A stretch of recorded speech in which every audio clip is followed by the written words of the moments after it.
Esse processo de ter um escudo na forma de notícia, ou seja, ter um jornal para se chamar de seu, como diz o próprio Bolsonaro, é da dinâmica porque se constrói ali, aí a ideia, fake news, uma falsa estrutura de notícia, quando na verdade ela é só propaganda. E eles se financiam hoje com estruturas de financiamento no interior das próprias plataformas digitais, né? Ou de retroalimentação de verbas de governo ou verbas de gabinete. São milhares de pessoas pagas para passar o máximo de tempo possível na internet defendendo o governo, atacando os adversários. Aliás, dentro de gabinetes. Dentro de gabinetes, inclusive. O Bolsonaro, ele tenta agora emular o governo Lula. É curioso isso, né? Porque boa parte da fonte das narrativas de governo do Bolsonaro são uma espécie de sublulismo, né? Uma coisa assim meio que, né, totalmente uma cópia muito mal feita do lulismo, né? Isso é interessante porque isso tem um perigo também nessa narrativa do Bolsonaro, que é um perigo de ser uma cópia do lulismo, e isso acabar fazendo um efeito inverso lá na frente, né? Ou seja, entre o sub-Lula e o lulismo, né, pode ser que o eleitorado opte pela segunda opção. O povão está na internet no Brasil. A internet já não é mais de classe média, a internet é da classe D, é da classe E, é da classe A, B, C, é de todo mundo. Por isso que se transformou muito mais complexo. Por isso que se transformou e muito mais conflituoso, porque os conflitos da sociedade que antes ficavam ocultos, porque era só a classe média que acessava, de repente veio o pior dos mundos, a desinformação, a fake news, o ódio. Por que ficou assim? Porque é um discurso, geralmente, de classe média, se direcionando, tá vendo? Chegaram os bárbaros e tudo se transformou em desinformação, tudo se transformou em lixo, em ódio, etc. E aí, existem atores que falam, não, peraí, não. Ao contrário. Agora a gente vai poder fazer uma comunicação com pessoas que têm R$100 e estão precisando aplicar, ou estão com uma dívida de R$3.000 e precisam saber como que elas fazem para renegociar. E mais, veículos independentes de informação também. De informação mesmo, que checam, que fazem, gente que está vendendo informação de qualidade. Todos cresceram nessa pandemia. O TikTok, ele entra nesse elemento do entretenimento, né? Ele tem muito essa busca por criar processos de entretenimento, e a política, né, ela é atravessada por esse entretenimento. É uma rede que atua politicamente, geralmente para tornar uma determinada hashtag, isso mais na internet, totalmente sem coesão. Isso é muito comum, eles fazem muito isso. Quem eles não gostam, eles ocupam, começam a produzir coisas que não tem nada a ver com nada, e você entra na hashtag e fala, gente, o pessoal aqui está falando sobre o quê? Assim? E eles estão agora fazendo isso com o Bolsonaro. É um dispositivo dessa nova geração, que é uma geração anti-Trump, ela é muito mais anti esse establishment da extrema-direita, e aí isso vai gerar curtos-circuitos.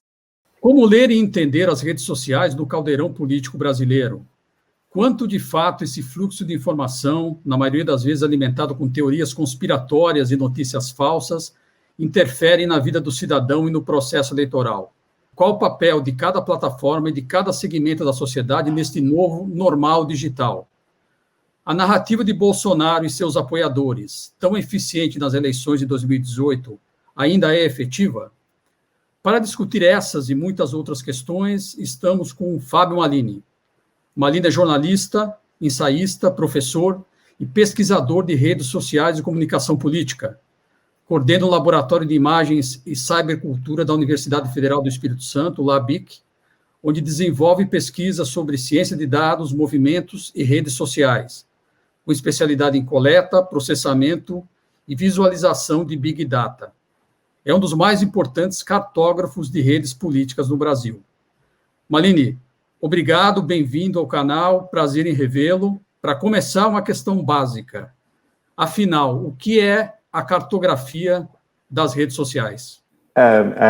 Bom, primeiro eu agradecer o convite. Bom, eu acho que a cartografia está muito associada com a diversidade que a internet foi tomada, né? Em termos de pessoas, instituições, enfim, de tantas variações, né? E do que a gente poderia chamar de sociedade dos perfis, né? Que é digamos assim, uma característica da internet mais desta última década, né? A década que está se fechando, né? Bom, e aí o que acontece é que essa diversidade de gente, né, que passa a entrar na internet, construir os seus perfis, né, povoar uma série de redes sociais, gera uma demanda de entendimento de uma certa totalidade, ou seja, o que as pessoas elas estão pensando, o que as pessoas estão curtindo, o que as pessoas estão falando, criticando, né, em torno de determinadas temáticas. Então, a cartografia ela visa dar essa noção de totalidade, né, com o uso de tecnologias específicas para isso, né. Em geral, essas fontes desses dados são plataformas de redes sociais, né, Facebook, Instagram, Twitter, e tantas redes sociais que existem por aí, que vão lançar ferramentas para que pesquisadores possam ter acesso aos dados que circulam nessas plataformas, né? Então, o nosso trabalho é cartografar, né, criar um mapa, né, das interações sociais das pessoas na internet, visando identificar, por exemplo, quem influencia mais quem, né? Quais são os grupos que se formam em função de uma relação mútua, aí as relações são de vários tipos. Então, há uma cartografia que não é mais da interação apenas das pessoas, mas dos padrões lexicais, do vocabulário, do quão uma determinada imagem ela vive, né, na internet, ou seja, chamados memes. Então, isso vai ganhando fôlego, né, de modo que a gente vai fazendo um processo de identificar traços digitais. Se a gente pegar, por exemplo, as eleições de 2018 até agora, só no Brasil, a gente poderia pegar outro exemplo também, a gente poderia pegar o exemplo dos Estados Unidos, 2016 para cá. Se a gente pegar só uma plataforma que é o YouTube, a quantidade de novos atores com forte influência apenas em 2 anos é algo impressionante, né? Você faz cartografia das redes políticas desde 2012, né, quando nasceram as manifestações que pressionaram o governo Dilma, demonizaram o Lula, culminaram com a eleição do Bolsonaro. Como foi a atuação dos grupos e milícias políticas em cada um desses períodos e o que há de grande diferença em relação a hoje, por exemplo, na boca de mais uma eleição? Eu acho que tem muitas variações, né? Primeiro que eu acho que 2013 ele tem padrões, nós chamamos tecnicamente padrões estruturais, né? Porque ele cria estruturas de rede, desenhos de rede, bem diferentes em relação a movimentos que vêm em seguida. Então, 2013, por exemplo, as redes elas não são polarizadas. Elas não têm essa característica de polarização.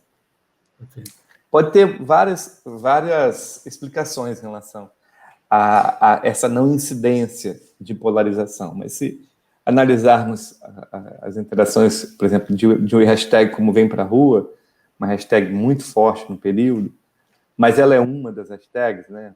2013 é um movimento com maior produção de hashtags diferentes, mas se nós pegarmos só essa hashtag, que foi a hashtag que mais mobilizou as pessoas no Instagram, no Twitter, o desenho de rede é sempre um desenho de um núcleo.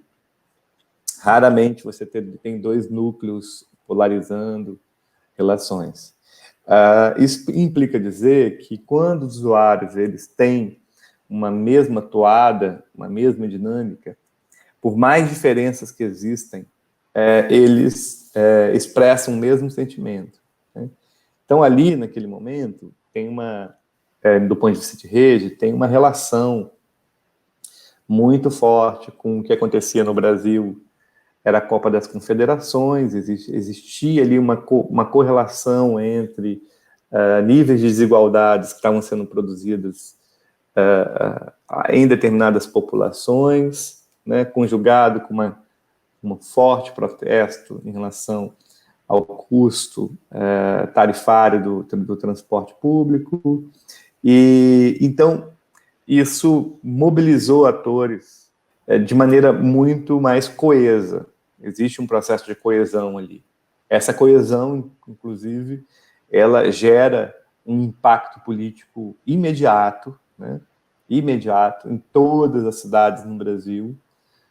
Digamos assim, o elemento mais importante é a redução da tarifa em todas as cidades, ou a manutenção dos valores, né, sem aumento. Algumas cidades elas não aumentaram os valores, mas congelaram em função disso. Isso teve um impacto, obviamente, no PIB, no sentido de que, né, menos dinheiro foi transferido para empresários de transporte e ficou com o povo. Mas, ao mesmo tempo, se mistura ali em 2013 já os atores políticos da polarização, digamos assim. Nós vamos identificar como uma relação conjuntos de atores que também estão presentes em 2015, um ano depois. Esses atores, curiosamente, é muito interessante essa história, porque uma pesquisadora brasileira, a Nina Santos, ela foi ao laboratório Labic, ela saiu da França, foi ao laboratório para ter acesso a esses dados de 2013, porque são dados que nós temos e o Twitter tem, basicamente, né? Ou nós temos e o Instagram tem. Se a gente pensar que o movimento Passe Livre, por exemplo, ele se constitui no Facebook, né? Toda a convocação no Facebook, né? E então é muito importante assim mostrar como que essa composição de diferentes plataformas, né, com diferentes usos, o Twitter mais acelerando o ciclo de notícia, o Facebook mais produzindo eventos, né? A ideia de evento no Facebook ali em 2013 era muito forte, né? Então a convocação dos eventos aconteciam pelo Facebook. Hoje não é mais uma característica do Facebook, não. Mas eu estava falando da história da Nina Santos, que inclusive acho que ganhou um prêmio em função do doutorado dela. Ela fez o doutorado dela e ela foi ao laboratório e consultar essas bases de dados, né, do Twitter. Ela queria trabalhar com o Twitter. E aí eu estava passando, assim, eu estava chegando no laboratório, eu passei, olhei, ela estava refazendo a rede que eu havia feito, né? Óbvio, com muito mais tecnologia, com muito mais design, etc. Com isso, com um pesquisador do lado, especializado em gráfico. Quando eu passei de relance, eu olhei um nó, né, ou seja, um ponto dessa rede, uma ponto grande, era um personagem que eu já havia encontrado esse personagem num trabalho que nós fizemos em 2014 com a Folha de São Paulo, de mapeamento da atividade robótica nas redes sociais, durante as eleições de 2014. E esse personagem em particular, ele era um personagem que também havia vendido serviços para várias campanhas de governadores, o que incluía a campanha de um candidato aqui do Espírito Santo. E o repórter da Folha de São Paulo acaba descobrindo nessa matéria que ele era contratado da campanha de um dos presidenciáveis, no caso, Aécio Neves. E eu olhei de relance e falei, não é possível. Ou seja, essa figura, ela estava nesse núcleo de 2013. Um núcleo muito diversificado, Desde então ele já estava atuando, Já estava atuando ali. Uma prática que virou regra depois. Mas isso é um exemplo de como 2013, mesmo para nós que trabalhamos com dados, tem muitas questões ainda. Um elemento difícil de ser compreendido, porque ele tem atores políticos muito diversos, né, com agenda bem diversas, mas em um núcleo, coisa que já é diferente a partir de 2015, março de 2015, quando iniciam os protestos pró-impeachment de Dilma, e ali já é polarizado, e com atores institucionais presentes na rede, que não acontecia. Político raramente aparecia na coisa do Vem Pra Rua, porque eles se viam como alvo desse movimento. Então, eles não iriam aderir a essas hashtags. Agora, a hashtag Vem Pra Rua em 2015, a partir de 2015 e 2006, ela é completamente institucionalizada por políticos de centro-direita, né, digamos assim, indo para a extrema-direita, que criou um nível de instabilidade e me parece que é a origem dessas questões. Mas eu não vejo 2013 como a origem da crise política digital, digamos assim. Eu vejo 2012, eu vejo o julgamento do Mensalão como a constituição do modus operandi das redes, da sua pergunta inicial, né, da lógica das milícias digitais. Ali você tem uma conjugação dessas milícias que são contratadas, né, para, digamos assim, desidratar o governo em termos de opinião nas redes sociais, e tem uma composição também do mainstream jornalístico, né?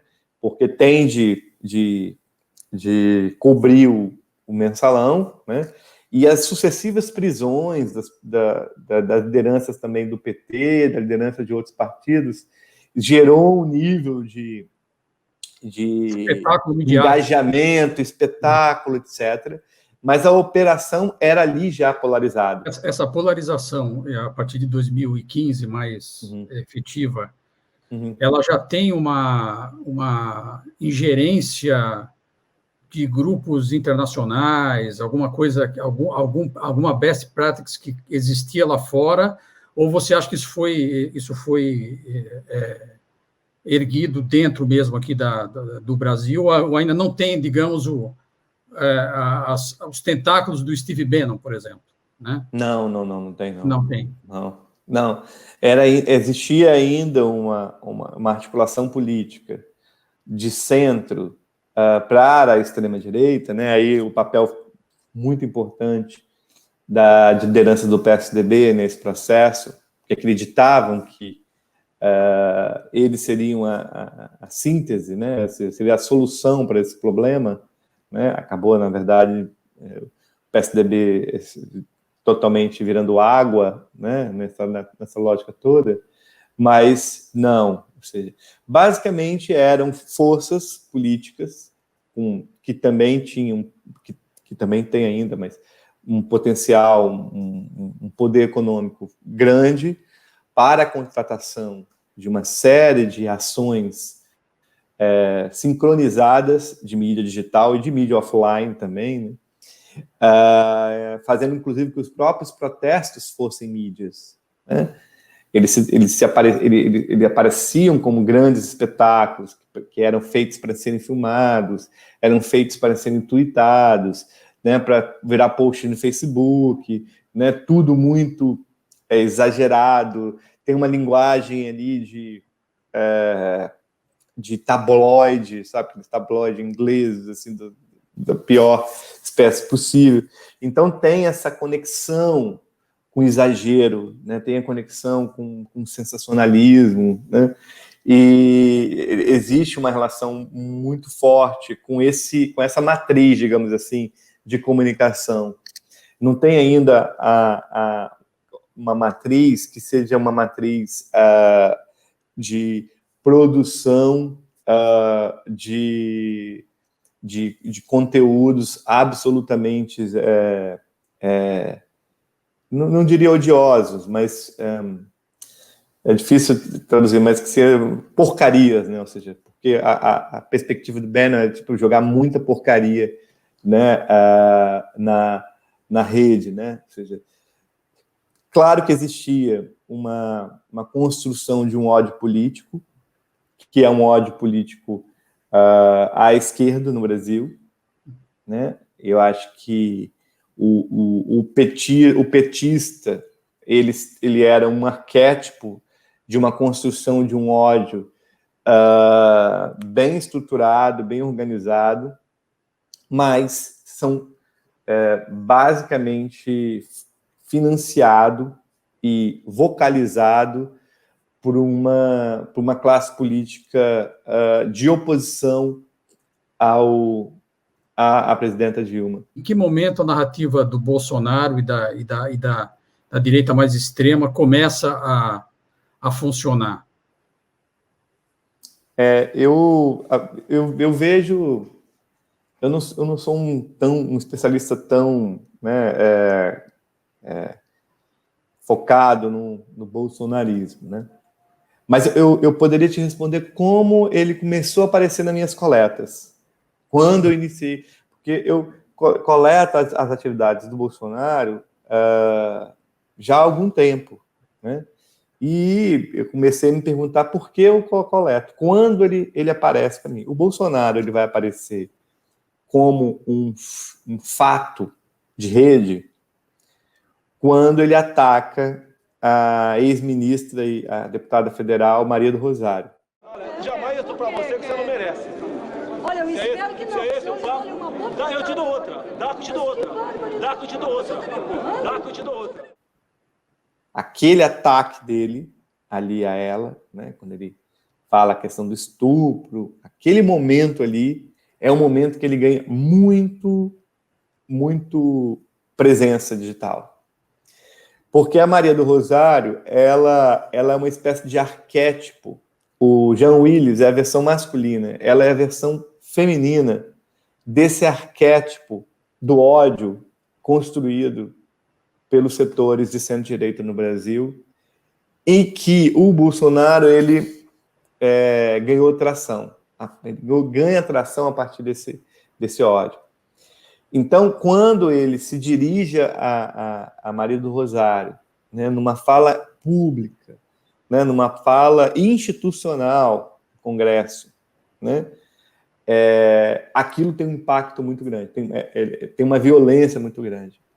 Por isso que ao meu ver, o Bolsonaro, ele está muito associado, em termos de linguagem, à linguagem da violência, ao meu ver. Ele faz muito uso da linguagem da violência, e eu lembro, em 2014, até pensava que era de 2015, mas em 2014 também, em 8 de março de 2014, eu em casa... essa coisa do Dia Internacional da Mulher, passa por mim, assim, no Facebook, um post muito misógino, talvez de um colega, né, sei lá, e ele compartilha esse post, e era de uma página meio policial, tipo, faca na caveira, negócio assim. E aí eu falei, pô, eu vou usar, então, uma metodologia que é da bola de neve, que você você entra numa página, vê quais páginas esta página curte, e aí você faz esse mesmo movimento nas outras. E aí eu usei um software que fazia esse processo. Ele ia numa página, via as curtidas da página, recolhia essa informação e fazia isso num segundo nível, e assim por diante. E aí eu, então, visualizei o que eu chamei de as redes bélicas, né, as redes dos militares na internet, ou seja, a rede dessas páginas tipo faca na caveira e suas diferentes variações. E o Bolsonaro, ao meu ver, ele veio exatamente dessa linhagem, de uma linhagem da estética da violência, da fala da violência, né? E essa violência ela vai se transformar em fato político que sério, assim, que muitos se dedicam a partir de uma violência de gênero que ele manifesta.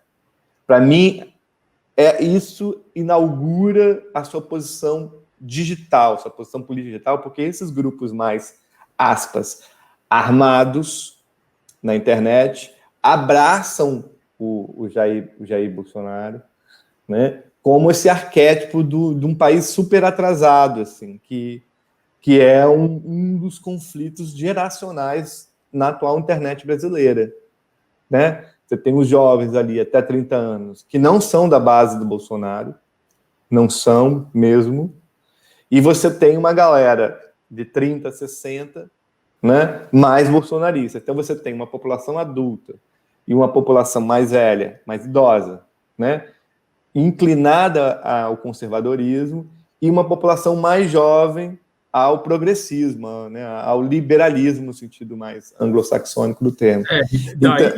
E daí o envelhecimento do Facebook, né? Que ocorrem os dois muito ao mesmo tempo no Brasil, né? Exatamente. Então, isso é muito curioso, porque isso vai gerar esses curtos-circuitos. É lógico que tem frações da juventude bolsonarista, frações do mundo adulto progressistas, né? Existem isso. Mas, em geral, esse é o problema. Então, na verdade, o Bolsonaro como esse arquétipo de uma sociedade conservadora, atrasada, brasileira, funciona como um teto dessa juventude, né? Que não tem ainda um poder institucional de barganha. Vai começar a ter, né? Começa a ter. Em relação a 2013, por exemplo. 2013, daqui a pouquinho, vai fazer 10 anos, e aí a gente vai ter essa geração ocupando mais cargos. Já está acontecendo isso. Sim. Essa geração já começa a ocupar mais cargos e espaços, né? E esses conflitos vão ficar muito acirrados. Então, o Bolsonaro, para mim, o chamado bolsonarismo, ele é muito produto dessa deep web que está na superfície da internet, né? Que é o próprio Facebook, né? O Facebook é um dos mais fortes exemplos da deep web, que não é tão deep assim, não é tão profundo assim. Então, o que acontece, ao meu ver, é isso. Algumas colegas, inclusive, elas colocam que o bolsonarismo ele é uma reação à luta, né, do campo de gênero. Eu tendo a concordar com isso, né?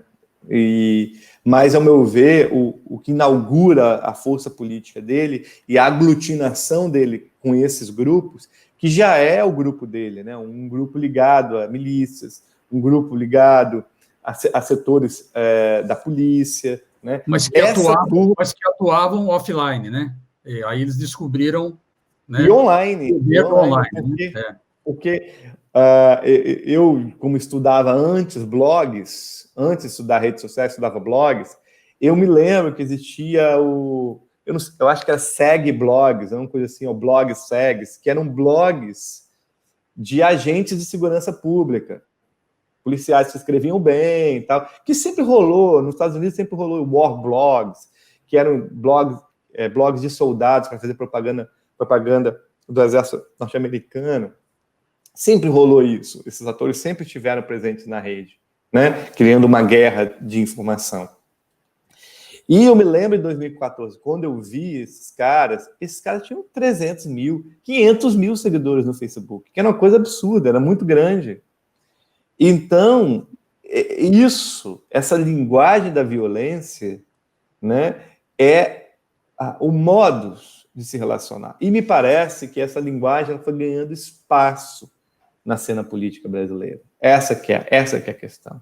Entende? Porque não percebendo, ou percebendo, mas não pensando que isso era tão assim, porque a política sempre foi, a dinâmica política, né, da discussão política, ela sempre muito bélica também na sua linguagem, mas os níveis que a oposição ao PT produziram né, que essa oposição, os níveis produzidos, aliás, de ódio a Dilma, já é desse nível da linguagem, de uma linguagem de violência de gênero. Então, isso se junta. Isso se junta.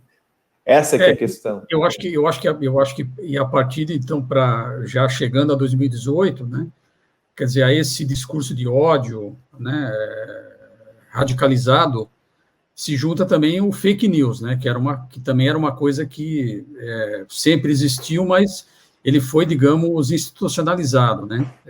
Como é que o fake news encontra, por exemplo, essa milícia do Bolsonaro nessa construção dessa narrativa para 2018? É interessante notar que a notícia falsa na internet, ela tem um histórico ligado ao campo da resistência. É curioso isso, chamado ciberativismo. Não há como dissociar a história falsa dentro do campo do ciberativismo. Em que sentido? O ciberativismo, ele vai adotar estratégias de confusão para mostrar como instituições que legitimam a verdade não têm, ou não é que não tem, ou seja, peca em diferentes momentos no processo de filtro do que seria o verdadeiro, né? Então, em vários momentos, a gente vai ver situações em que as pessoas criam uma espécie de trote digital para ver, por exemplo, políticos caírem, para ver, por exemplo, imprensa cair, falando, olha só, tá vendo? Olha, essas pessoas, ou instituições, na hora que elas filtram algo e constroem a verdade, elas constroem a verdade a partir de um modelo mental prévio delas, que não é necessariamente um processo de verificação correto. Mas há inúmeros casos, assim, a gente nem de acidentes, desastres, a gente pode ver, todo grande desastre vai ter uma imagem que circulou que não é verdade. A gente passou por isso agora, né, esse final de semana, com a imagem das praias lotadas, etc., né, mas esse não é o caso. O caso é que sempre existiu um processo de criar correntes, né, e criar lendas urbanas, para mostrar como que as pessoas, dentro da ansiedade delas, elas circulam, elas são vetores da própria desinformação.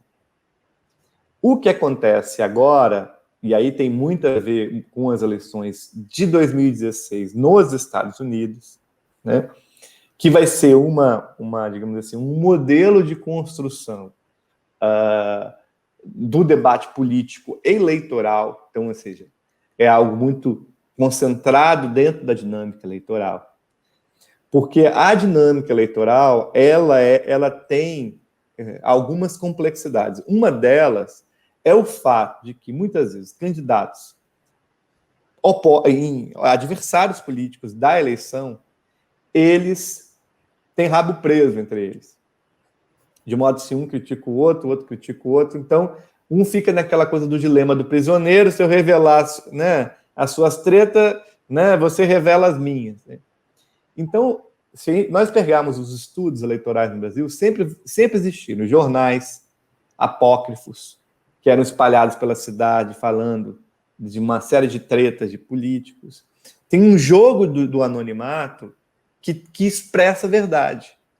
Isso é bem interessante. Mas também que expressa exageros, que expressa mentiras, né? Então, isso sempre esteve na cena eleitoral brasileira. Não saberia dizer americana, mas sempre esteve na cena eleitoral brasileira. O que eu estou querendo dizer é que a internet, ela então vai acelerar os processos de fazer com que determinadas verdades escondidas venham à tona ou que falsificações sejam produzidas sobre alguém. Então, tudo vai se misturando nesse processo. Então, o que vai acontecer é que o modelo de produção de histórias que as pessoas têm nas suas cabeças é o noticioso. O que as pessoas têm como modelo de verdade, aquilo que gera a verdade, é a estrutura lead, sublead, fechamento. É a forma de Tecnicamente, é a forma de notícia. Se nós pegarmos a estrutura do Bannon, ou a estrutura do Bolsonaro, mas também se nós pegarmos as estruturas de quem governa a partir das redes sociais, a partir de 2010, a gente vai identificar 3 atores, sempre, 3 atores. Um primeiro ator, o que eu chamo de narrativistas. São sujeitos que adoram ser chamados de jornalistas, mas eles não são jornalistas, são propagandistas do regime, digamos assim. Tem muito também no Brasil, né? Tem muito no Brasil. É o sujeito que se coloca como jornalista, mas ele está defendendo o governo.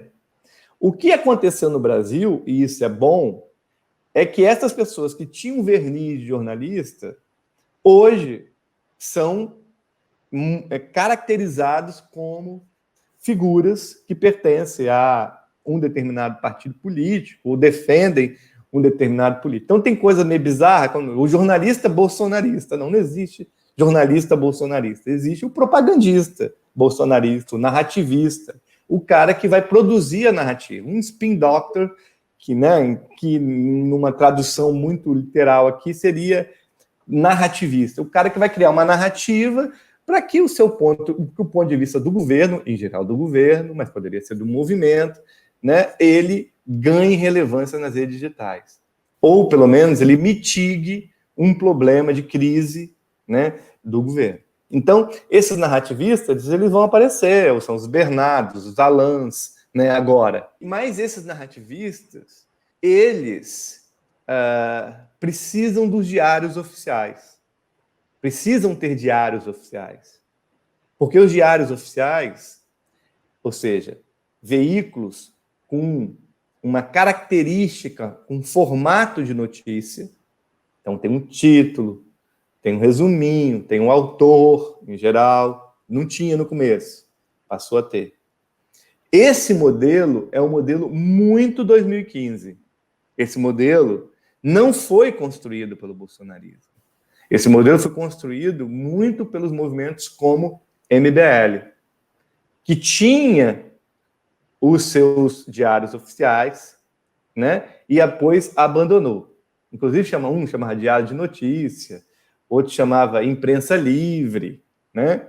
Esse modelo é o modelo que o bolsonarismo copia. Então ele vai ter o MBL tinha o ceticismo político, por exemplo, o bolsonarismo vai ter o seu Terça Livre, por exemplo, né, do Alan dos Santos, e tantos outros diários oficiais que servem em condições normais de temperatura para simplesmente reciclar conteúdo de imprensa. Se você entrar num Terça Livre da vida, você vai ver que 90% é conteúdo neutro. Conteúdo neutro. É conteúdo... Oxford vai desenvolver uma vacina, não sei o quê. O que ele faz? Ele recicla essa notícia da imprensa para que a galera da base não leia a imprensa ou não leiam jornalistas que estão apurando seus fatos. Essa que é a dinâmica. Então, com isso, ele faz com que a circulação de links fique concentrado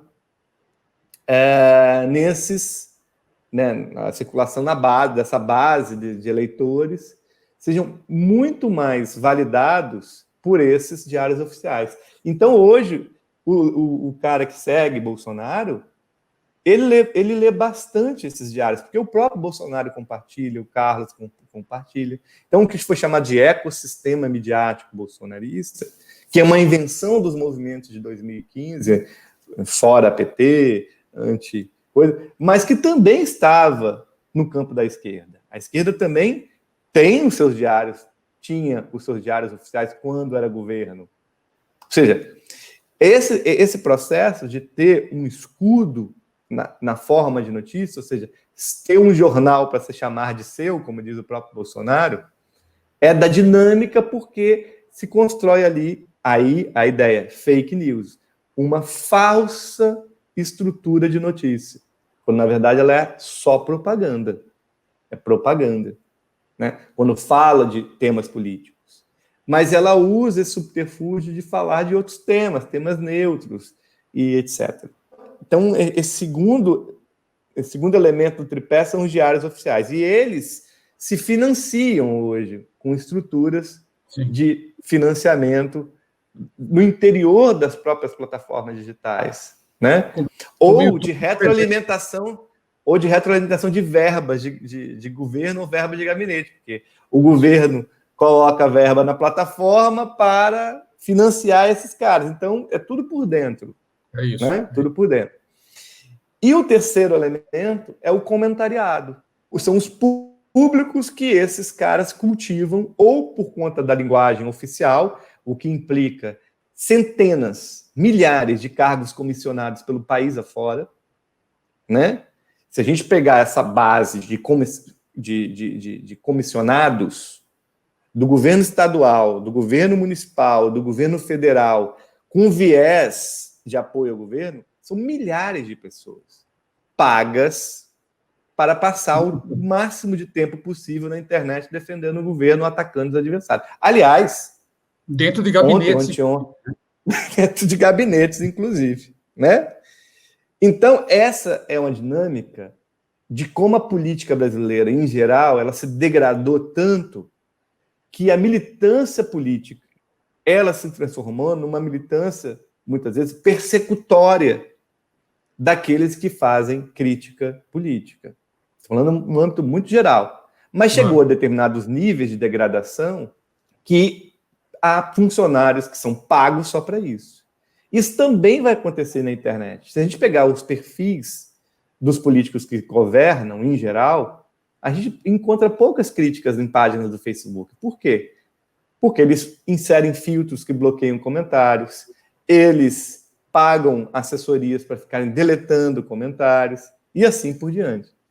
Sim. Então, essa composição de um comentariado, que é um exército, uma tropa paga, né, milhares de pessoas, né, mais diários oficiais e mais narrativistas, compõem uma dinâmica pós-2016. Se a gente analisar os Estados Unidos, né, você vai ter o site do Bannon, né, com aquele monte de memes e tantas coisas que vêm, inclusive, de culturas digitais extremamente criativas e complexas. O próprio presidente Trump, ele enuncia e ele se baseia nesse ecossistema. A questão é como que a política vai sair dessa estrutura, né? Isso que eu queria te perguntar agora, já avançando um pouco, no sentido de que essa estrutura, ela, na verdade, ela se fortaleceu pós-eleição. O Bolsonaro hoje é governo, a narrativa dele continua muito forte, né? E tem sempre aquela crítica, inclusive, que políticos de esquerda, centro-esquerda, chegam a fazer autocrítica, o Haddad é um deles, de que os partidos de esquerda não sabem, não souberam e não sabem ainda fazer um manuseio adequado digital para enfrentar esse tipo de, digamos, de estrutura que acabou se internacionalizando, que é próprio da direita, que usa, digamos, argumentos e ferramentas que talvez a esquerda jamais utilize, né? Mas eu queria puxar isso por uma coisa que aconteceu há 2 semanas e que você fez uma análise do presidente Bolsonaro, né, não respondendo, né, sobre os 89 mil reais depositados por Queiroz na conta da Michele Bolsonaro. Vamos visitar a nossa feirinha da catedral. Presidente, vontade de encher tua boca com a porrada, tá? E isso gerou um fato que, a meu ver, é muito relevante, e você levantou isso, mais de 1 milhão de mensagens únicas nas redes sociais em um período muito curto. Mas parece que, nesse momento, acontece alguma coisa diferente do que estava acontecendo até então, porque era um cenário dominado pela narrativa do Bolsonaro, né? Bem polarizado, né? com fragmentos de centro e de esquerda que impotentes de conseguir chegar no mesmo nível de polarização, de discussão, ou de entornar o caldo. O que acontece a partir desse momento, desse episódio do Bolsonaro e o cheque? Uhum. É um caso muito interessante que escrevi muita coisa, mas depois eu fui ver, depois de uma semana do fato, eu ainda percebi uma coisa que acabei nem publicando, porque já tinha passado a dinâmica. A primeira-dama fechou as contas delas. Ninguém pode comentar, e aí começou a falar de cachorrinho, ou seja, você vê, em geral, quando uma pessoa que está próxima a um político, ou mesmo um político, começam a falar amenidades, né, do tipo, eu estou aqui adotando um cachorro, é porque a situação está perigosa, né? Isso também é um indicador de que existiu ali digamos assim, um ataque, né, rápido àquela conta, e teve que ser fechada para controlar digamos assim, a dinâmica do acontecimento. Bom, eu acho que ali, esse período é um período que precisa ser entendido também sobre como está o Bolsonaro hoje nas redes sociais. Ou seja, e eu acho que tem muito a ver assim, com quem está perdendo com a pandemia. Essa é a minha hipótese. Bom, então, você tem uma população, que são as populações de classe média e as populações pobres, perdendo porque elas estão sendo demitidas em função dessa crise econômica que estamos no começo dela, assim, do ponto de pós-pandemia, né? E nós temos também pequenos empresários perdendo bastante. Então, o que estava acontecendo? Nas redes sociais do Bolsonaro, ainda acontece, diariamente, se nós irmos lá, estão lá as pessoas, não reduz o valor do auxílio emergencial, todos os dias. Então, já estava esse bate-tambor ali na rede dele. O que vai acontecer com a campanha lançada inicialmente pelo jornalista, que teve forte adesão em todos os veículos, em todas as plataformas principais, YouTube, Twitter, Facebook, Instagram? Essa ocupação ela aumenta, porque mais gente começa a bater, aí bate um outro tambor, né? Que é onde está, como você explica esses 89 mil? De uma maneira que ele começa a perder o controle dessa conta. E esse controle ele é evidenciado como? Os relatos contínuos de gente falando, estão deletando os meus comentários. Não eram 10, não eram 100. Né? E aí, esse descontrole das contas, né, gera um pânico do ponto de vista de gestão de redes sociais. E esse pânico, o primeiro efeito dele é fazer com que quem administra as contas vai ter de perder tempo com isso. Então, no lugar de ficar criando as suas narrativas com seus narrativistas, eles, né, vão ter de lidar com essa crise. Então, o grande efeito imediato é ter de lidar com esse problema e perder, aspas, tempo com isso. E aí, essa pergunta, como ela não tem resposta, ela acaba substituindo no imaginário de oposição ao governo a pergunta onde está o Queiroz.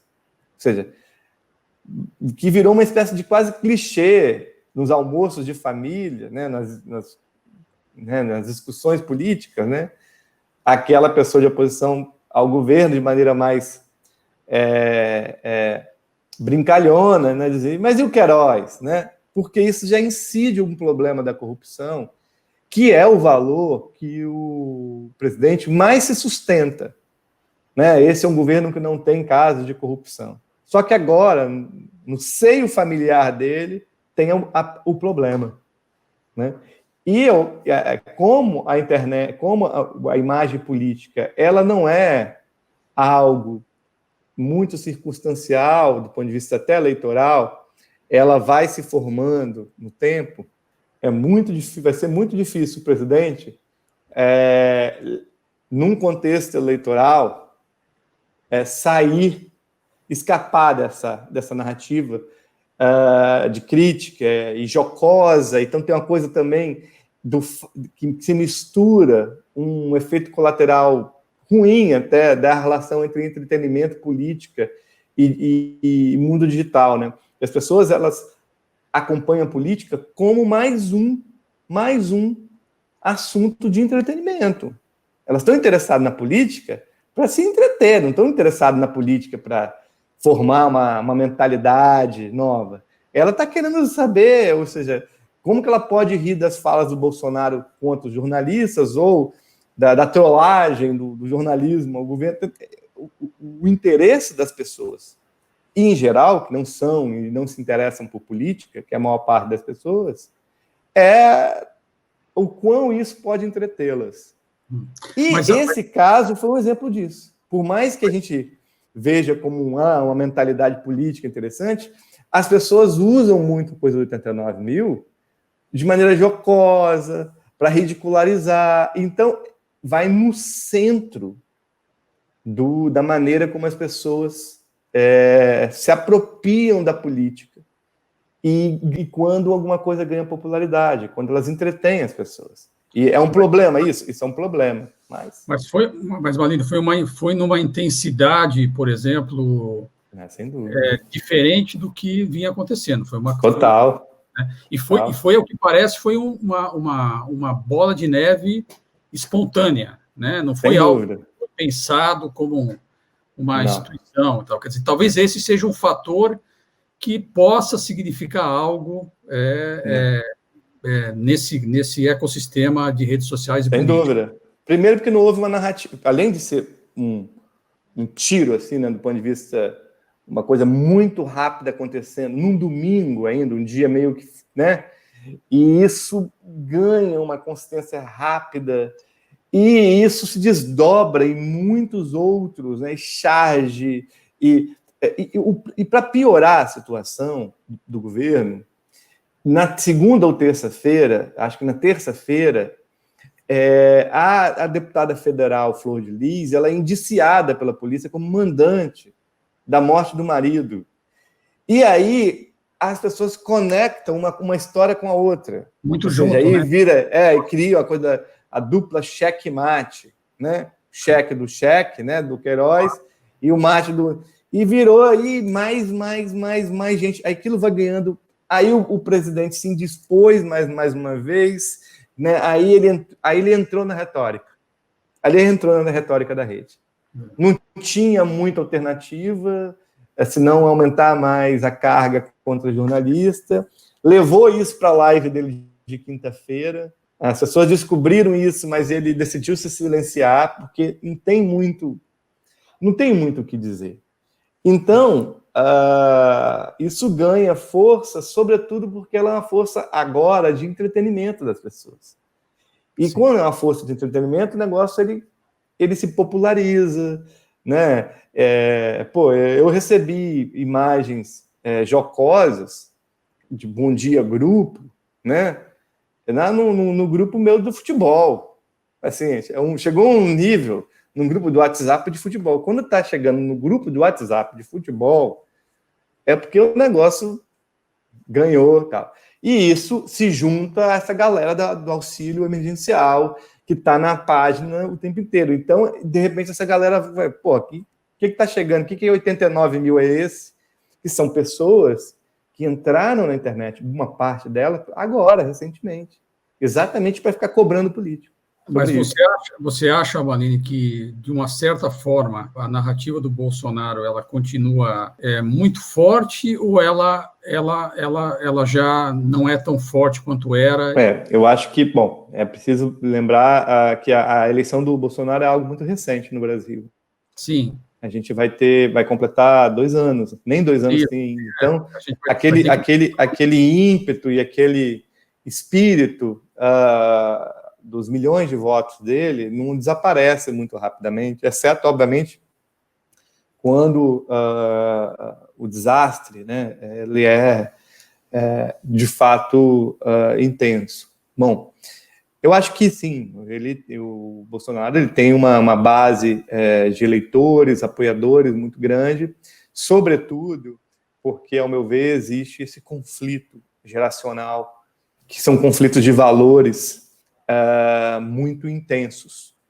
E, em parte, esses conflitos eles são corroborados por atores políticos não bolsonaristas, mas conservadores, né? Sobretudo aqueles que estão nas instituições no Brasil, né? E em boa parte na política no Brasil. E essa é uma dinâmica que me parece ser uma dinâmica relevante. Por outro lado, tem também o fato de que o Bolsonaro ele tenta agora emular o governo Lula. É curioso isso, né? Porque boa parte da fonte das narrativas de governo do Bolsonaro são uma espécie de sublulismo, né? Uma coisa assim meio que, né, totalmente uma cópia muito mal feita do lulismo, né?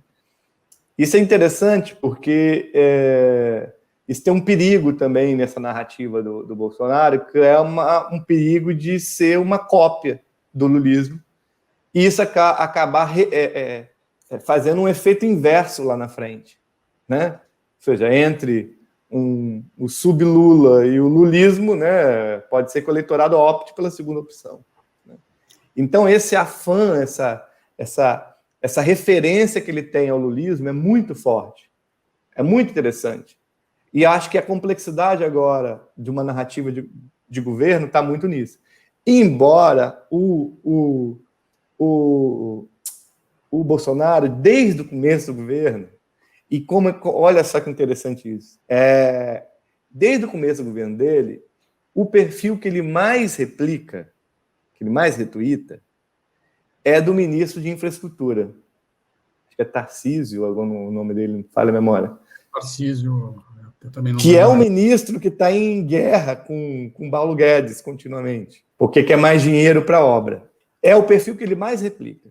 É o perfil que o Bolsonaro mais... que as contas do Bolsonaro mais se dedica. Porque a concepção da narrativa do governo de terceiro ano em diante era as obras que nós estamos inaugurando, as obras que nós estamos fazendo, e etc. Então, essa ideia... que é uma... Tarcísio Gomes de Freitas, para ser... Isso. Pra ser preciso. Exato, ele mesmo. Então, essa concepção do bolsonarismo, no governo, era isso. As grandes obras, que é uma coisa meio que herdeira do governo militar, né? E isso também, as grandes obras fizeram parte de todos os governos conservadores e fascistas na Europa a partir da década de 20. Todos eles, obras, era pedra de toque como se fosse uma leitura de reconstrução de tudo, né? De reerguer de novo, né? O que existia não valia, estamos aqui nós, reconstruímos tudo do jeito que vocês merecem, né? Isso. Essa é a narrativa atual do governo. O governo quer essa narrativa. Mas essa narrativa tem um elemento que diferencia, que talvez que renova esse neofascismo que você estava falando, que é o fato, são obras que não foram feitas com corrupção.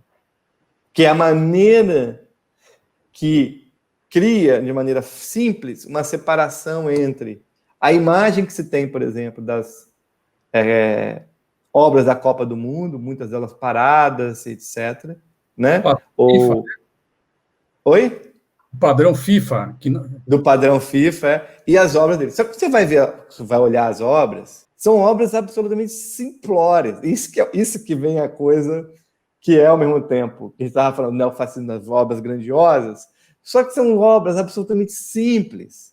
E me parece que é aí que mora a questão. Parece que o Bolsonaro, ele comunica obras como se as obras de prefeitura do interior, entende? Aquelas obras minúsculas, assim, só que elas são em muitas quantidades, são obras de emenda parlamentar, tal. Então ele está segurando nessas obras de prefeitura do interior, e aí ele torna isso uma coisa muito grande. Mas a obra maior dele foi a do Nordeste, que era um reduto eleitoral que ele não tinha. Sim. Né? E agora ele busca... E aí, agora começaram a falar que as obras são do governo Dilma e do governo Lula, e tem aquela obra do São Francisco. Então ele começou a entrar num lugar muito perigoso, muito ousado, de emular o lulismo. E aí, obviamente, o PT já rapidamente percebeu isso e começa a se preocupar, porque ele começa a entrar numa narrativa que é uma cópia da mais simplória da narrativa do Lula. O problema é que não tem, porque também não tem muito horizonte pela frente. Né? É um governo que vai reduzir salário mínimo, é um governo que vai reduzir gastos com saúde. É isso. Porque o sistema também está fazendo com que ele mantenha o teto do gasto, que também é uma maneira de estrangular o governo. Também tem isso. O principal drive dessa narrativa do Bolsonaro, Marlene, continua sendo o Facebook? Acho que sim. É o Facebook, mas ele tem uma... Porque o bolsonarismo, ele tem um Facebook, sobretudo os grupos de Facebook, e essas páginas, que são páginas que passaram a ser mais complexas, né? São páginas de exaltação do líder, né? Bolsomito e essas coisas mais. Só que essas páginas elas começaram também a ficar um pouco mais desidratadas e foram sendo substituídas pelos diários oficiais do governo. Só que esses diários oficiais eles sofreram um revés muito grande no Facebook, com a ação para lá de polêmica no STF. E aí o governo está no momento em que uma parte dessa estrutura está totalmente desarticulada. Por quê? Porque os sites, os grupos, né, os perfis, os canais, eles estão desabilitados, né, pela justiça. O WhatsApp, que foi um fenômeno muito brasileiro, né? Uhum. E qual é a relevância dele hoje ainda? O WhatsApp é uma grande ferramenta de articulação, né? Ele tem um papel muito importante de articulação e de produção de fatos, porque os atores eles conseguem se mobilizar de maneira muito rápida para ocupar espaços concretos, né, locais. Né? Então, acho que tem um primeiro elemento, que é esse elemento de articulação e geração de eventos offline. E como existe né, um ecossistema que está fora das redes sociais, estão sobretudo nos blogs, nesses sites, aspas, de narrativas, de fake news ou de narrativas, esses links eles são frequentemente utilizados para compartilhamento entre essa base gigantesca de comissionados, né, que é, digamos assim, o núcleo duro da difusão da rede bolsonarista.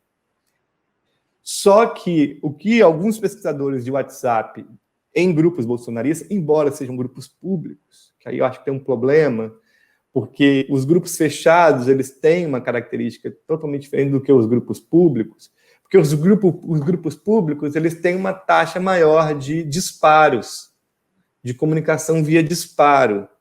E você vai ver que a maior parte dos conteúdos que são disparados são vídeos no YouTube, entende? E aí, ou seja, essa ideia do disparo como mobilizando uma sociedade civil é alguma coisa que não tem um científico. O que é, ao meu ver, o que tem é o fato de que muitos do que é disparado, dos conteúdos que é disparado, eles são inflacionados pelos sistemas de recomendação das plataformas. Essa que é a questão. O cara está assistindo um vídeo sobre, sei lá, um debate de gênero e aí aparece como um vídeo recomendado, um vídeo bolsonarista criticando a política de gênero. Esse que é o problema.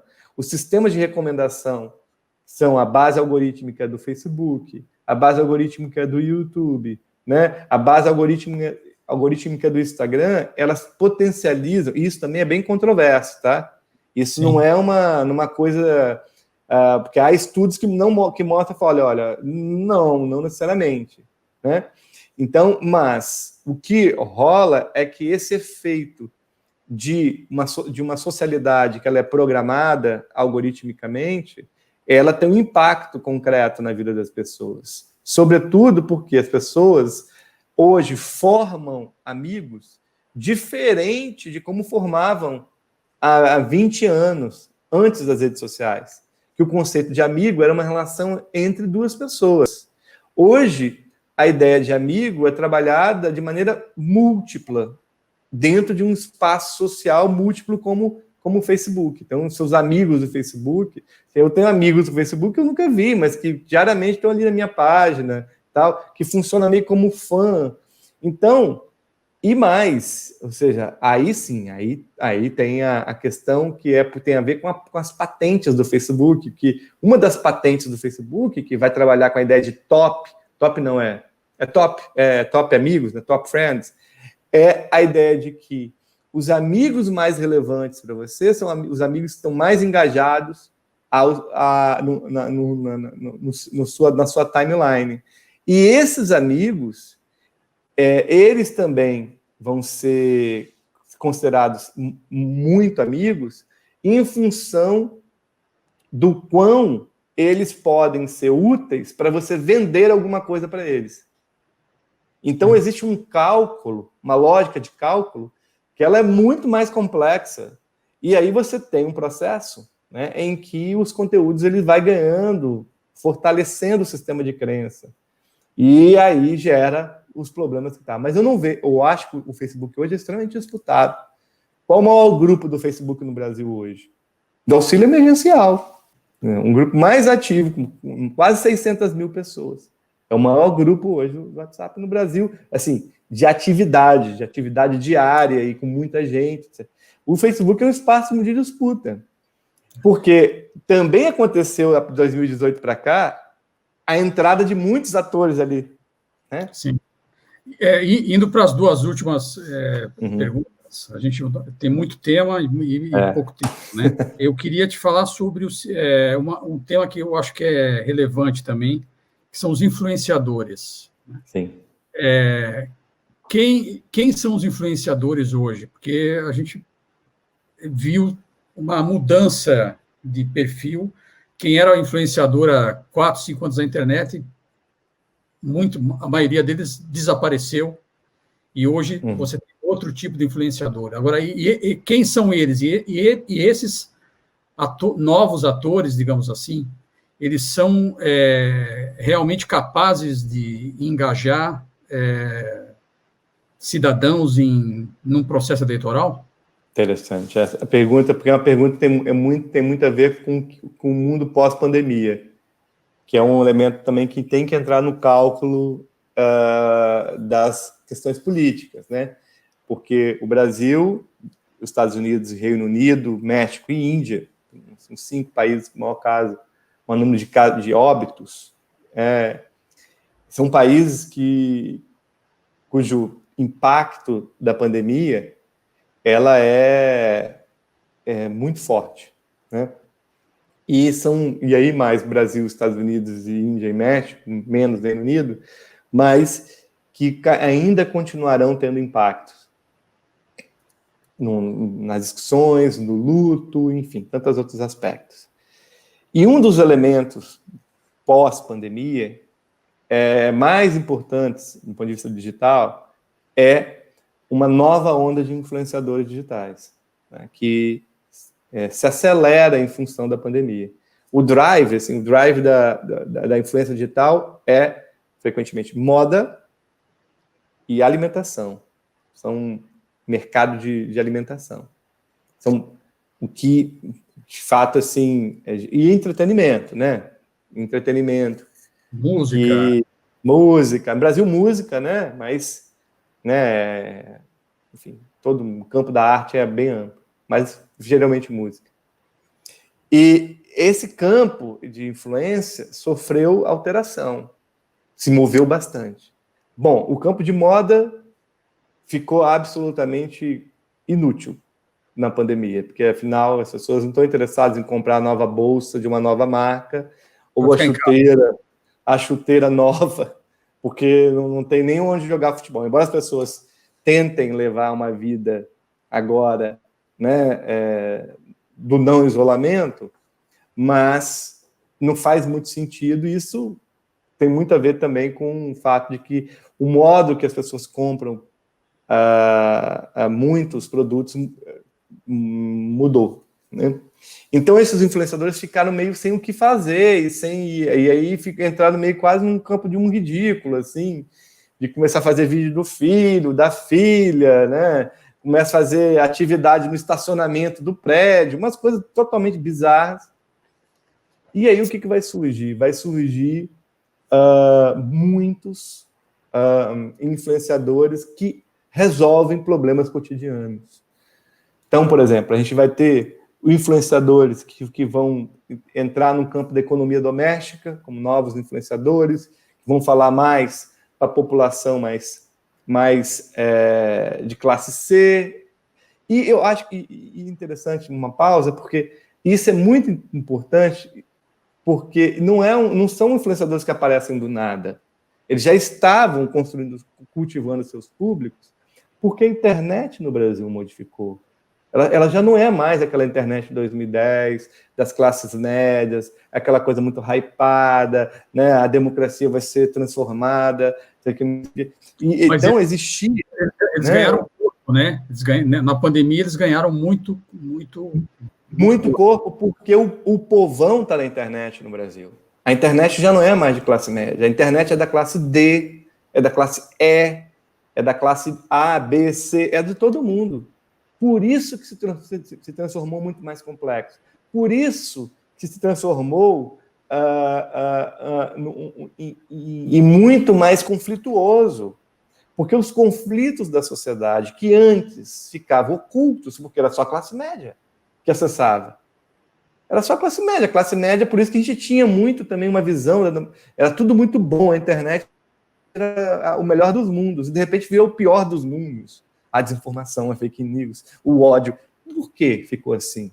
Porque é um discurso, geralmente, de classe média, se direcionando, tá vendo? Chegaram os bárbaros e tudo se transformou em desinformação, tudo se transformou em lixo, em ódio, etc. E aí, existem atores que falam, não, peraí, não. Ao contrário. Agora a gente vai poder fazer uma comunicação com pessoas que têm R$100 e estão precisando aplicar, ou estão com uma dívida de R$3.000 e precisam saber como que elas fazem para renegociar. Começam atores políticos, ou pessoas que estão interessadas na sua vida doméstica, como é o caso da pandemia, e querem saber como que consertam um celular, como consertam um chuveiro. E essas coisas já estão ali. Então, instrutores de fitness, esses, então, né? Esses ganharam impressionante. E mais, veículos independentes de informação também. De informação mesmo, que checam, que fazem, que tá. Gente que está vendendo informação de qualidade. Todos cresceram nessa pandemia. Não há ninguém que não tenha crescido, que tenha investido o seu tempo e tal. E além de terem crescido, já chega um nível de que a sua própria comunidade começa a financiá-lo. Chamados super comentários no YouTube, etc. Isso é incrível. E aí você vai ver uma queda. No fundo, né, são os influenciadores reais, né? Porque os anteriores eles surgiram do nada, assim, muitas vezes sem referência com nenhum tipo de realidade cotidiana, no sentido cotidiano, né, de relação. E não, agora você tem gente que faz, gente que está inserido dentro de um processo, de uma comunidade e que consegue, né, nesse momento, né, aparecer. Né? E talvez esse novo influenciador também possa influenciar o debate político. Né? Isso é interessante para você ver o que lives. Vamos pegar lives. Lives surgiram, tal, e aquele pessoal do sertanejo sempre dominando, aquele monte de marca de cachaça, tal, aquela confusão toda, aquela coisa bem brasileira, caldo bem brasileiro, né? Elas foram diminuindo interesse. Mas quais são as lives que continuaram? As lives de informação e cultura. Essas são micro, públicos menores, mas são públicos que estão sendo o quê? Educados. São recorrentes, né? Recorrente. Você vê que teve algumas, se você pegar a Anitta, que é a mais importante cantora pop do Brasil para o mundo, atualmente. A Anitta estava fazendo live sobre o que é fascismo. Tá entendendo? Porque não tinha nada para fazer em casa, ela falou, vou me educar politicamente. Não, e ao mesmo Então, algumas pessoas entenderam, alguns tempo, influenciadores entenderam. E, ao mesmo tempo, essa superexposição, ela vai fazer com que essas pessoas também se posicionem perante o mundo, né? Sem dúvida. De alguma forma. Né? Ainda mais no momento pandêmico, no momento onde as mortes ultrapassam números... Sem dúvida. Etc. Né? A última novos escritores, a gente está surgindo novos escritores, muita gente que, por exemplo, você pega o caso da greve dos trabalhadores de aplicativo, eles estavam lá, eram influenciadores mais negros, de periferia. Isso muda configurações no Brasil. E eu acho também o seguinte, depois de 2018, houve uma corrida para as redes sociais, de gente com muita qualidade, e bastante qualidade, e começaram a ter os seus próprios canais, né? Então, eu tenho um amigo querido, professor de literatura, eu lembro a gente no aeroporto, falar, não gosto desse negócio de internet, esse negócio tal. Hoje, sumidade no Facebook, e falando coisas mais maravilhosas, e as pessoas ficam assim, porque tem conteúdo, é o que você falou. Constroem, tem conteúdo, e gostam daquilo que fazem, gostam de informação, conhecimento, e as pessoas rapidamente chegam. Deixa eu fazer a última pergunta, essa Sim. Mais um pouco, digamos, mais fã. Sim. Você tem TikTok, não? Tenho, mas eu estou pouco... Porque o TikTok é vídeo, tem ainda uma certa crise, aí eu sou igual os influenciadores aí, eu entro em crise em termos de conteúdo. Porque, primeiro que eu me divirto muito no TikTok, e aí eu falo, ali tem um lance de diversão, né, importante. Mas o que eu queria te perguntar, a pergunta fica na sequência, é que o TikTok, na verdade, é a nova rede social, ela já tem, digamos, musculatura global, ela é chinesa, né? Enfim, tem quase 900 milhões de usuários únicos no mundo, muito baseado em criar vídeos curtos, né? Dublagem, dança, comédia, talento, etc. Mas, obviamente, ela já entrou na política, ao menos nos Estados Unidos. Teve dois fatos muito relevantes, né? Um foi o Trump estava num rally de comício em Tulsa, né?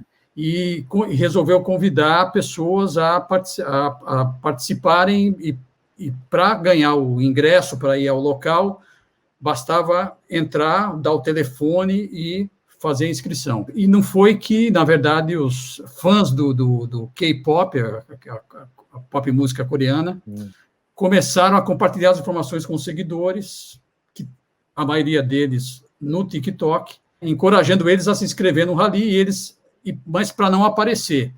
Oh my God, I just registered for Trump's rally and I'm so excited to not go. Go register, fill up those seats, but don't go because this guy. E eles começaram a entrar, fazer a inscrição para ir no rally, mas faziam vídeos dizendo, não vou. E o Trump e a sua equipe não perceberam isso, inclusive chegaram a divulgar, um dia antes, que o local estaria lotado, já não tem mais ingressos, etc. E quando chegou lá, das 19 mil pessoas previstas, só apareceram 6 mil. Então, foi uma trollada histórica para o Trump, que, digamos, se reconhece aí como um grande dominador das redes sociais, né? Esse é um caso. E o outro caso foi que, Vidas Negras Importam, o TikTok também teve um papel meio fundamental, né, na divulgação de imagens da brutalidade policial e de protesto.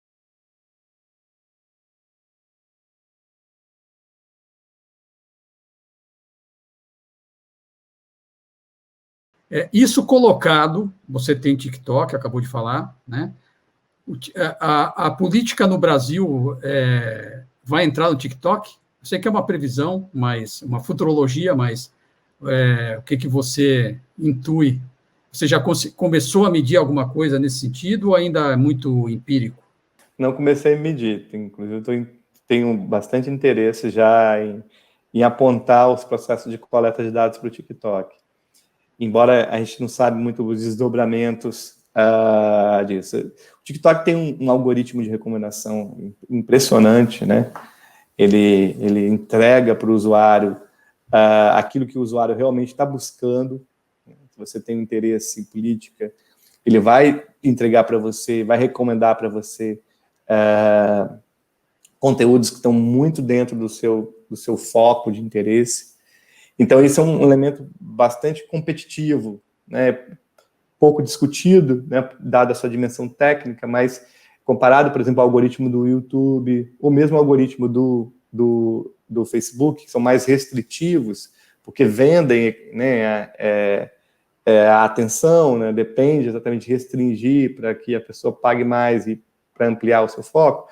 O TikTok é o inverso, ele entrega muita amplitude para o usuário. Então, a gente vê, muitas vezes, usuários com um determinado vídeo que está chegando agora na plataforma, faz um vídeo e tem uma visualidade incrível, né? Isso tem muito a ver com um sistema de recomendação que entregam as hashtags para os usuários de maneira mais intensa. O TikTok, ele entra nesse elemento do entretenimento, né? Ele tem muito essa busca por criar processos de entretenimento, e a política, né, ela é atravessada por esse entretenimento. Então, esse lance dos K-popers, né, que fizeram com o Trump, isso é um pouco da dimensão jocosa, né, que essa rede, que é uma rede que atua politicamente, geralmente para tornar uma determinada hashtag, isso mais na internet, totalmente sem coesão. Isso é muito comum, eles fazem muito isso. Quem eles não gostam, eles ocupam, começam a produzir coisas que não tem nada a ver com nada, e você entra na hashtag e fala, gente, o pessoal aqui está falando sobre o quê? Assim? E eles estão agora fazendo isso com o Bolsonaro. Eles estão fazendo isso com o Bolsonaro diariamente. E é um perfil diferente, porque é um perfil total jovem.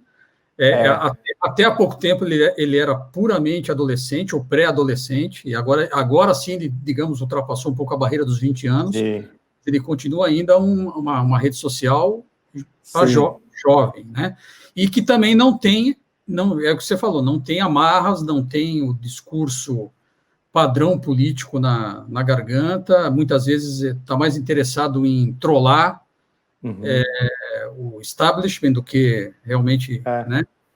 Porque tem essa coisa que eles chamam de haterismo, né? Que é uma palavra curiosa no Brasil, os jovens do português brasileiro, né? Do haterismo, que é essa coisa de fazer do ódio uma coisa que seja jocosa também. Ou seja, a pessoa ela odeia a outra, mas ela quer odiar de maneira muito engraçada, não acreditando muito também naquele ódio. É uma coisa meio curiosa, né? Por exemplo, agora os K-popers, eles estão fazendo eles escrevem um texto e eles botam entre as letras, a gente não está nem falando de palavras, eles botam entre as letras, eles botam emojis. Puta, mas você não consegue entender nada que eles estão fazendo ali, mas é uma outra linguagem. E aí você vai na conta de um post do Bolsonaro agora, o Bolsonaro eles escrevem, tipo, acho que em bloco, porque funciona isso, é a lógica de grupo, né? É o grupo lá no TikTok, é o grupo através da hashtag, são os grupos literalmente no Facebook, esses agrupamentos que fazem parte da rede, eles ativam, né, um ataque coordenado e eles começam a escrever uma espécie de língua do P, para quem é mais velho, né, mas com emoji. Você fala, o que esse pessoal está escrevendo? E aí, agora os mais velhos, por exemplo, de redes como o Twitter, estão começando a colecionar esses textos. Fala, gente, o que é isso, né? Então, acho que é um elemento que funde muito o entretenimento, o deboche, mas esse haterismo, que é de uma coisa muito pré-adolescente também, né? Que meio que não gosta de alguma coisa por não gostar, mas depois passa a gostar, é uma certa confusão. Então você tem esse elemento. Agora, acho que o TikTok, ele também traz uma estética nova. Essa que é a questão também, né? Que essa estética da dublagem, que já estava rolando, já estavam rolando estéticas que estavam acontecendo em outras plataformas, se a gente pega a coisa do deepfake, por exemplo, né? Que é essa coisa de emular a voz, o rosto, etc. Isso no TikTok ganha narrativa visual. Então tem uma narratividade visual, né? Aí também começam a ter algumas figuras do mundo pop também, que começam a dublar, atores que começam a dublar, né? Então tem muitas situações, e eu acho que tem um elemento assim do extraordinário no cotidiano, né? Agora, por exemplo, uma coisa muito do TikTok é a filmagem de situações atípicas, de descobertas de chá de bebê, sabe? Quem é? Vai ser menino ou menina? E aí as pessoas estão descobrindo formas de comunicar isso via TikTok que são dos mais engraçados. Então tem um elemento com a comédia, com o entretenimento, mas é importante também lembrar, é um dispositivo dessa nova geração, que é uma geração anti-Trump, ela é muito mais anti esse establishment da extrema-direita, e aí isso vai gerar curtos-circuitos, e as eleições nos Estados Unidos, eu acho que elas vão ser muito abertas, até em função dessas experiências, de gente que não vota, mas que vai influenciar. Malini, super obrigado. Eu que agradeço o convite. Falamos bastante, eu acho que faltou ainda, não deu para explorar tudo, porque temos muitos temas, mas guardemos para as próximas. É verdade, é verdade. Obrigado e nos vemos em breve.